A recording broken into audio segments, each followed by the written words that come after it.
बिस्मिल्लाहिर्रहमानिर्रहीम। कैसे हैं आप? दूसरा T20 मैच ही पाकिस्तान हार गया, इस पर हम बात करेंगे। उसके अलावा बहुत अच्छी बात मैंने सुनी शोएब मकसूद के मुंह से। शोएब मकसूद पाकिस्तान के लिए इंटरनेशनल क्रिकेट खेले हैं और क्या तबसरा करते हैं, उन्होंने रूट कॉज पर बात की। और तीसरी बात बड़ी अहम मैं करने लगा हूँ कि हम जिस तरह से तजिया करते हैं ना, जिस तरह से हम मतलब उखाड़ पछाड़ करते हैं सोशल मीडिया पर बैठकर या टीवी पर बैठकर, उस हवाले से हारिस रऊफ ने एक बात की है। उस पर हारिस रऊफ की ने जो बात की वो भी आपको सुनवाऊंगा। और आखिरी बात शाहीन अफरीदी साहब जो पाकिस्तान के प्रीमियर फास्ट बॉलर हैं, उनके हवाले से रिशाद महमूद साहब जो पाकिस्तान का बड़ा नाम है सहाफ़त में, उन्होंने बहुत बड़ी बात कह दी है।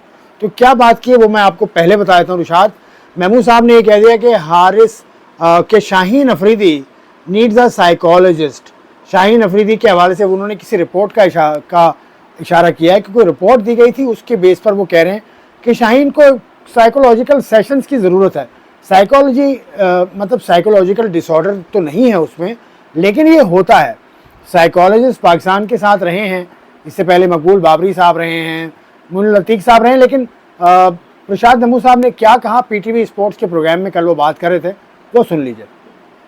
दो तीन एनालिस्ट ने जो रिपोर्ट दी है उसमें उन्होंने लिखा है कि मुसलसल शाहीन अफरीदी जो है वो एक डिफाइंड मूड में हैं और डिफाई कर रहे हैं और इंस्ट्रक्शन मानते नहीं है टीम के। तो ये अगर मेंटल एक फेज शाहीन अफरीदी का चल भी रहा है तो कम से कम ये कि कोचेस या कोई ऐसे क्रिकेट साइकोलॉजिस्ट हों जो उनसे बात करें। वो बहरहाल एक टैलेंटेड बॉलर है जिनका पहले अच्छा करियर रहा है, तो ये बिल्कुल जिसे कहते हैं कि समझ में आने वाली बात नहीं है कि इतने अरसे तक उनका लीग पैच चल रहा है।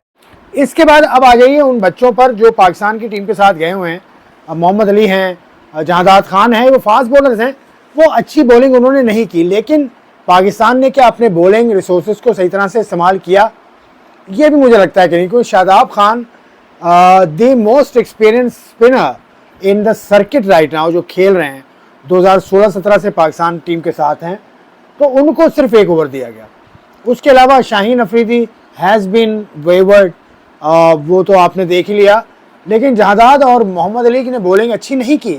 लेकिन उससे पहले बैटिंग की बात करें तो बैटिंग में पाकिस्तान के जो बैटर्स हैं, जो ओपनर्स हैं, वो जल्दी आउट हो गए। फिर शादाब खान ने रन्स किए, कुछ शाहीन अफरीदी ने रन्स किए, कुछ और बैटर्स ने रन्स किए, लेकिन बैटिंग वॉज बिलो पार। मतलब 134-35 स्कोर आपने किया 15 ओवर में, that was not up to the standard. फिर बॉलिंग पाकिस्तान की फेवर रही तो पाकिस्तान हार गया। खैर, इस पर वही बात याद आती है जो रिजवान कह चुके हैं कि या तो विन होता है या लर्न होता है। लर्न ही सिचुएशन से गुजर रही है पाकिस्तान की टीम, क्योंकि इस टीम के अंदर जो बच्चे हैं, जो लड़के हैं, वो अभी तक न्यूजीलैंड का दौरा उन्होंने नहीं किया था। ये मिसाल आपको दूँ, पिछला जो न्यूजीलैंड ट्रिप पाकिस्तान जिस पर खेला है और डनीडन में मैच खेला था पाकिस्तान ने, उसमें सिर्फ 2 लड़के ऐसे हैं जो इस स्क्वाड का हिस्सा हैं, हारिस रऊफ और शाहीन अफरीदी। तो दोनों आ गए, लेकिन ये कि इस तरह से इतनी इनएक्सपीरियंस साइड के बारे में यही कहा जा सकता है। और तीसरी बात है कि जो हारिस रऊफ ने कह दिया, उन लोगों को कहा हारिस रऊफ ने जो सोशल मीडिया पर बैठकर जैसे ही पाकिस्तान टीम हारती है दे गो berserk, they go out of bounds. और पाकिस्तान टीम के बारे में क्या क्या कहते हैं, हारिस रऊफ ने उनको एड्रेस किया है। भाई वो सुन लीजिए क्या क्या है। आप बात करें तनकीद की, मेरे हाल से इस टाइम पाकिस्तान के अंदर ये आम हो चुका है।